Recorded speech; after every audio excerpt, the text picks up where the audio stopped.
এই ইন্ডিয়ার একজন মুসলমান আগামী 1 মাসের মধ্যে 80 কোটি টাকা আমার এই সংস্থাকে দেবে। 80 কোটি টাকা। আপনাদেরকে আরো একটা কথা বলে রাখি, বেলডাঙ্গার প্রশাসনের লাগাতার বিরোধিতার জন্য আমি 25 বিঘি জায়গা সাধারণ মানুষের কাছে এখনো ফেল করিনি।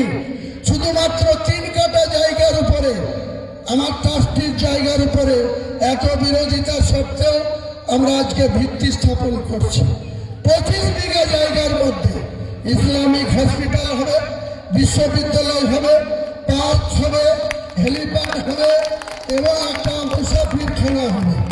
এটা পূর্ণাঙ্গ রূপ দিতে যত কোটি টাকা খরচ হোক, মুর্শিদাবাদ সহ মালদা, উত্তর দিনাজপুর, উত্তর 24 পরগনা, দক্ষিণ 24 পরগনা, হাওড়া, হুগলি, বীরভূম, 2 বর্ধমান, 2 মেদিনীপুর, প্রচুর মানুষ আর্থিক সহযোগিতা করবে।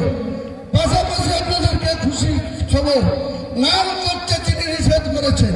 এই ইন্ডিয়ার একজন মুসলমান আগামী 1 মাসের মধ্যে 80 কোটি টাকা আমার এই সংস্থাকে দেবে। 80 কোটি টাকা তার কোম্পানি থেকে 80 কোটি টাকা আমাদের এই সংস্থাকে তিনি বাবরি মসজিদ এবং আমার ট্রাস্টিকে সহযোগিতা করবে। ইনশাআল্লাহ টাকার কোনো অভাব হবে না। রাজ্য সরকারের কোনো দয়ার দরকার নেই। রাজ্য সরকারের টাকায় আমি মসজিদ করব না, তাতে মসজিদের পবিত্রতা নষ্ট হবে। এটা আমি কোনো মতে গ্রহণ করব না। এটাই হচ্ছে আমার মূল উদ্দেশ্য। আপনারা চুপচাপ থাকুন, শান্তভাবে থাকুন।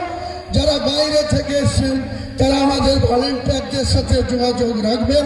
তারা আপনাদের সামান্য লাঞ্চের বা বিরিয়ানির প্যাকেট দেবে। লোকাল ভাইদের অনুরোধ করে বলবো, এত লোককে আমি আপনাদের কোনো আতিথেয়তা আপ্যায়ন করতে পারবো না, আমাকে ক্ষমা করবেন। পরে একদিন খাওয়া দাওয়ার প্রতিযোগিতা হবে, দরকার হলে 10 লাখ লোক ডেকে খাওয়া দাওয়া করবো, সেদিনকে আপনারা খাবেন। আজকে আপনারা একটু, আমরা যেমন রোজা রাখি সেরকম লোকাল লোক, জেলার লোক, বিভিন্ন ব্লক থেকে আসা লোক আমার কথাটা মেনে নেবেন, সহযোগিতা করবেন। যারা মালদা, ভাঙড়, হুগলি, বীরভূম, বর্ধমান বিভিন্ন জায়গা থেকে আসছেন, তাদের একটু সামান্য বিরিয়ানির প্যাকেট করা আছে, তাদের কাছে আমাদের ভলেন্টিয়াররা পৌঁছে দেবে। আপনারা একটু গ্রহণ করবেন। তাদের সঙ্গে 500 করে পানির বোতল, এছাড়াও কিছু লোক পাউরুটি, কলা নিজে থেকে নিয়ে আসছে, তারা যাকে দেবে আপনারা খেয়ে নেবেন। উনি বক্তব্য নেন।